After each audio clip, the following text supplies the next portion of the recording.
हमारे मौलिक अधिकार को इसीलिए मैग्ना कार्टा नहीं कहा जाता है। उसके पीछे बहुत सारी वजह है। बहुत सारे अधिकार दिए गए, समानता का अधिकार, स्वतंत्रता का अधिकार, शोषण के विरुद्ध अधिकार, धार्मिक स्वतंत्रता का अधिकार। देश के हर नागरिक को अपने संस्कृति और शिक्षा से संबंधित अधिकार दिए गए हैं।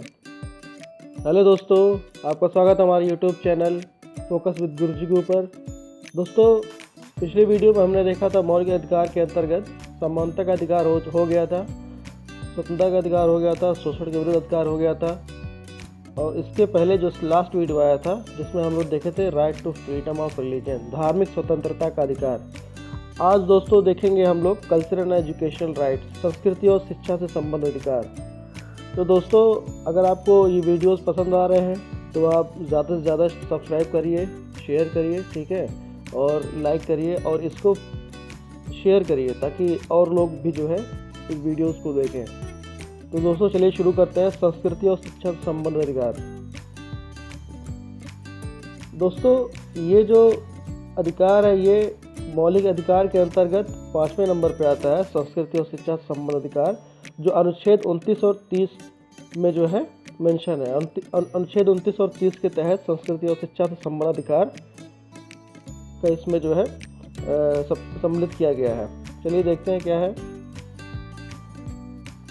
संस्कृति और शिक्षा से संबंधित अधिकार, cultural and education rights 29 to 30। Article 29 अनुच्छेद 29 के तहत दोस्तों अल्पसंख्यक के हितों का संरक्षण किया गया है। उसकी बात की गई है protection of interest of minorities. मतलब दोस्तों इसमें क्या कहा गया कि अनुच्छेद 29 ये कहता है कि जो माइनॉरिटीज़ हैं हमारे देश में, जो अल्पसंख्यक हैं, वो अपने हितों के संरक्षण का अधिकार उनको दिया गया है। देखते हैं क्या है। अनुच्छेद 29 के अंतर्गत भारत के किसी भी भाग में रहने वाले प्रत्येक नागरिक को अपनी बोली, भाषा, लिपि, संस्कृति को सुरक्षित रखने का अधिकार है। इसके अतिरिक्त किसी भी नागरिक को राज्य के अंतर्गत आने वाले संस्थान या उससे सहायता प्राप्त संस्थान में धर्म, जाति या भाषा के आधार पर प्रवेश से रोका नहीं जा सकता। मतलब दोस्तों इसमें यही कहा गया है कि जो अल्पसंख्यक, जो हमारे माइनॉरिटीज़ लोग हैं हमारे देश में, उसमें जो है वो अपने लैंग्वेज, अपने भाषा, अपने संस्कृति, अपने कल्चर, ठीक है, तो उनको जो है मतलब उनको जो संरक्षण प्राप्त है, ठीक है, उनको सुरक्षित रखने का अधिकार उनको दिया गया है। और अगर राज्य के अंतर्गत आने वाले संस्थान, जो भी इंस्टीट्यूशंस है उनके द्वारा इस्टेब्लिश, ठीक है, तो उस इंस्टीट्यूशंस में धर्म, जाति या भाषा के अधिकार से प्रवेश से रोका नहीं जा सकता। मतलब जो भी इंस्टीट्यूशंस है गवर्नमेंट इस्टेब्लिश किया हुआ, जो राज्य द्वारा संस्थापित जो संस्थान है, उसमें धर्म, जाति या भाषा के आधार पर उनको एडमिशन, उनका प्रवेश से रोका नहीं जा सकता है, ठीक है। अनुच्छेद 29 में दोस्तों धार्मिक अल्पसंख्यकों एवं भाषाई अल्पसंख्यकों को सुरक्षा प्रदान करता है। मतलब क्या दिया है इसमें कि इसमें जो लैंग्वेज की बात की गई है और मतलब रिलीजियस माइनॉरिटीज़ की बात की गई है, जो धार्मिक स्तर पे जो कम लोग हैं, अल्पसंख्यक लोग हैं, ठीक है, जैसे मतलब जैन हो गए, सिख हो गए, मुस्लिम हो गए, मतलब जैसे पर्टिकुलर में मेंशन नहीं किया गया, ठीक है, लेकिन इसमें दिया गया धार्मिक अल्पसंख्यकों तो भाषाई अल्पसंख्यकों, ठीक है, लैंग्वेज के आधार पे, भाषा के आधार पे अल्पसंख्यक और धार्मिक के आधार पे अल्पसंख्यक, उनको सुरक्षा प्रदान करता है। हालांकि उच्चतम न्यायालय ने ये व्यवस्था दी है कि इस अनुच्छेद में केवल अल्पसंख्यकों के मामले में ही नहीं, जैसा कि सामान्यतः माना जाता है। मतलब इसमें उच्चतम न्यायालय ने कहा था, ये व्यवस्था दी थी कि सिर्फ जो है कि अल्पसंख्यक के मामले में ही नहीं, मतलब ये अल्पसंख्यक से हम नहीं जोड़ सकते हैं सामान्यतः। ये नागरिक के अनुभाग शब्द का मतलब अल्पसंख्यक और बहुसंख्यक दोनों से है। उच्चतम न्यायालय ने व्यवस्था दी है कि भाषा की रक्षा में भाषा के संरक्षण हेतु आंदोलन करने का अधिकार भी सम्मिलित है। मतलब अगर वो लैंग्वेज के आधार पर अगर वो आंदोलन करते हैं तो कोई मतलब वो नहीं है, मतलब वो जो अधिकार भी सम्मिलित है, ठीक है, ये मतलब इलीगल नहीं है, इसमें दिया गया है। उच्चतम न्यायालय ने व्यवस्था दी भाषा की रक्षा में भाषा के संरक्षण हेतु आंदोलन करने का अधिकार भी सम्मिलित है। दोस्तों आप देखेंगे मतलब देश की आज़ादी के बाद आंध्र प्रदेश एक राज्य बना था, तो वहाँ पे बहुत टाइम तक भूख हड़ताल पे थे वो, उन्होंने जो है भूख हड़ताल करके जो है उन्होंने एक आंदोलन किया था जिसके तहत आंध्र प्रदेश को भारत से अलग किया गया, मतलब आंध्र प्रदेश को भारत का राज्य बनाया गया था, ठीक है। लैंग्वेज के आधार पर सबसे पहला राज्य था वो। तो दोस्तों इसमें यही दिया गया है कि भाषा की रक्षा में भाषा के संरक्षण हेतु आंदोलन करने का अधिकार भी सम्मिलित है। अतः नागरिकों की एक अनुभाग की भाषा के संरक्षण हेतु राजनीतिक भाषण या वादे जन प्रतिनिधित्व अधिनियम 1951 का उल्लंघन नहीं करता है। ठीक है दोस्तों, अक्सर क्वेश्चन बन जाता है जन प्रतिनिधित्व अधिनियम कब 1951 क्या है, ये कब पास हुआ था या इसके अंदर क्या आता है। तो ये क्वेश्चन दोस्तों आप इसको देख लीजिएगा जाके। ठीक है, तो ये जो जनप्रतिनिधित्व अधिनियम 1951 जो है इसका उल्लंघन नहीं करता है। अब आइए दोस्तों चलते हैं अनुच्छेद 30 के तहत आर्टिकल 30 दोस्तों ये कहता है कि शिक्षा संस्थानों की स्थापना और प्रशासन करने का अल्पसंख्यक वर्गों को अधिकार दिया जाएगा। मतलब इसमें जो है इंस्टीट्यूशन मतलब की इस्टेब्लिशमेंट और जो है प्रशासन करने का अल्पसंख्यक वर्गों का अधिकार, right of minorities to establish and administer educational institutions. मतलब इसमें दोस्तों ये कहता है कि अनुच्छेद 30 के अंतर्गत चाहे धार्मिक हो या भाषाई हो उसको निम्नलिखित अधिकार प्रदान करता है। क्या है आइए देखते हैं। सभी अल्पसंख्यकों चाहे वो धार्मिक आधार पर हो चाहे वो भाषाई आधार पर हो वो अपनी रुचि के शिक्षा संस्थाओं की स्थापना और प्रशासन करने का अधिकार होगा। मतलब वो अपना इंस्टीट्यूशन इस्टेब्लिश कर सकते हैं और उसको एडमिनिस्टर कर मतलब उस पर जो है अपना मतलब वो उसको जो है पूरी शासन चला सकते हैं, प्रशासन कर सकते हैं उसके ऊपर, और उस पर जो है अपना वो कोई इंस्टीट्यूशन खोल सकते हैं। ठीक है, संस्था वो खोल सकते हैं। राज्य आर्थिक सहायता में अल्पसंख्यकों द्वारा प्रबंधित संस्थानों में विभेद नहीं करेगा। मतलब राज्य जो है वो डिफरेंस नहीं करेगा। ठीक है, अगर वो आर्थिक सहायता दे रहा है तो अल्पसंख्यक द्वारा अगर कोई संस्था बनाई गई है तो उसमें वो विभेद नहीं करेगा। अब दोस्तों नोट देख लेते हैं इंपॉर्टेंट क्या है। अनुच्छेद 30 के तहत नागरिक एवं गैर नागरिक दोनों को प्राप्त है। अनुच्छेद 30 जो है दोस्तों ना, जैसे क्वेश्चन अक्सर आता है क्या आर्टिकल 30 जो है मतलब किनको अधिकार देता है, फॉरनर को, इंडियंस को, मतलब देश के नागरिक को। तो दोस्तों अनुच्छेद 30 नागरिक और गैर नागरिक दोनों को प्राप्त है, लेकिन अनुच्छेद 29 जो है वो केवल नागरिकों को ही प्राप्त है। ठीक है, ये हमेशा याद रखिएगा दोस्तों, अक्सर क्वेश्चन बन जाता है, कंफ्यूज कर देते हैं क्वेश्चन में डाल के। ठीक है, आइए आगे बढ़ते हैं।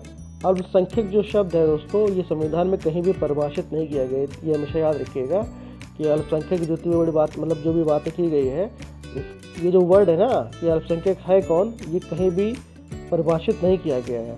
ठीक है, जो माइनॉरिटीज़ वर्ड है अल्पसंख्यक शब्द ये अपने कॉन्स्टिट्यूशन में संविधान में कहीं भी मेंशन नहीं किया गया है कि मेंशन मतलब ये परिभाषित नहीं किया गया है कि कौन कौन लोग हैं क्या है नहीं, सब सिर्फ अल्पसंख्यक शब्द जो है लिख दिया गया है, लेकिन उसको परिभाषित नहीं किया गया है। अल्पसंख्यक शिक्षा संस्थाएं जो है दोस्तों कितने प्रकार की होती हैं, ये 3 प्रकार की होती हैं। ये जो बात की गई ना अनुच्छेद 30 के तहत कि मतलब दोस्तों माइनॉरिटीज़ जो है अपना इंस्टीट्यूशन इस्टेब्लिश कर सकते हैं। तो अल्पसंख्यक शिक्षा संस्थाएं 3 प्रकार की होती हैं। पहला, राज्य से आर्थिक सहायता एवं मान्यता लेने वाले संस्थान। मतलब दोस्तों जो राज्य होता है मतलब जैसे गवर्नमेंट हो गया, ठीक है, स्टेट के, सेंट्रल के, तो उससे फंडेड मतलब जो है उससे आर्थिक सहायता उनको मिल रहा हो और उनसे मान्यता प्राप्त मिला हो। ठीक है, ये पहले प्रकार के होते हैं। मतलब पहला जो है राज्य से आर्थिक सहायता और मान्यता लेने वाला संस्थान। दूसरा, ऐसे संस्थान जो राज्य से मान्यता तो लेते हैं लेकिन उन्हें आर्थिक सहायता प्राप्त नहीं होती, मतलब वो एफिलिएशन उनको मिल जाता है, मान्यता मिल जाती है लेकिन उनको आर्थिक सहायता मतलब फंड नहीं मिलता है। ठीक है। तीसरा, ऐसे संस्थान जो राज्य में मान्यता या सहायता नहीं मिलती है, दोनों नहीं मिलता, उनको मान्यता भी नहीं मिलती है और उनको जो है मतलब राज्य में मान्यता और सहायता मतलब वो फंड भी नहीं मिलता। ठीक है, या सहायता जो भी सपोर्ट नहीं मिलता, हेल्प नहीं मिलता। अब दोस्तों देखो ये पहला और दूसरा जो इसमें मेंशन किया है, पहला और दूसरा प्रकार का जो संस्थान है इसमें राज्य के अनुसार शिक्षण स्टाफ, पहले और दूसरे प्रकार के संस्थानों में राज्य के अनुसार शिक्षण स्टाफ, पाठ्यक्रम, शैक्षणिक मानक, अनुशासन, सफाई व्यवस्था होगी। ठीक है, मतलब दोस्तों पहले और दूसरे प्रकार जो है उस पर जो संस्थान है अल्पसंख्यक वो उसके अपने अनुसार जो है स्टाफ को भर्ती कर सकता है, अपना जो भी है सिलेबस तैयार कर सकता है, पाठ्यक्रम, ठीक है, अपने मानक के अनुसार जो भी है, अनुशासन को देखता, सफाई व्यवस्था उसी की होगी। क्योंकि तीसरा प्रकार का जो संस्थान है दोस्तों उसके प्रशासनिक मामलों में स्वतंत्र है। ठीक, परंतु सामान्य कानून जो है जैसे ठेका कानून, श्रम कानून, उपयोग कानून, पर कानून आदि आवश्यक है उसके लिए। एक केस आया था दोस्तों, वाद विवाद हुआ था, case secretary of Malankara Syrian Catholic college case 2007 में आया था। इस केस में दोस्तों सर्वोच्च न्यायालय ने अल्पसंख्यक शैक्षिक संस्थानों की स्थापना तथा प्रशासन से संबंधित सामान्य सिद्धांत को निम्नलिखित रूप से प्रस्तुत किया, जिसके तहत शैक्षिक संस्थानों की स्थापना एवं प्रशासन करने के अल्पसंख्यक के अधिकार के अंतर्गत निम्नलिखित अधिकार शामिल हैं। क्या था दोस्तों? अल्पसंख्यक जो होते हैं, मतलब जो संस्थान बनाएंगे, वो अपना शासी निकाय चुनने का अधिकार होगा उनको, मतलब वो अपना खुद ही शासी निकाय चुन सकते हैं। दूसरा, शिक्षण कर्मचारियों को नियुक्त करने और कर्तव्य से लापरवाही बरतने पर उनके विरुद्ध कार्रवाई करने का अधिकार, मतलब वो रिक्रूटमेंट कर सकते हैं और सस्पेंड भी कर, मतलब वो निकाल भी सकते हैं अगर वो लापरवाही बरतते हैं तो अपने काम से। ठीक है, कर्मचारी को नियुक्त करते भी हैं, वो कर सकते हैं, और उनके खिलाफ जो है कार्रवाई भी कर सकते हैं।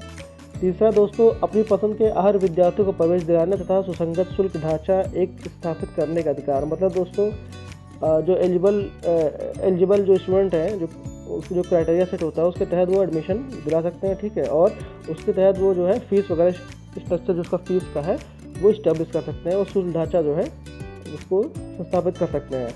अपनी संपत्तियों का संस्थान के हित में उपयोग करने का अधिकार, जो उनका संपत्ति है वो संस्थान के हित के लिए वो उपयोग कर सकते हैं दोस्तों।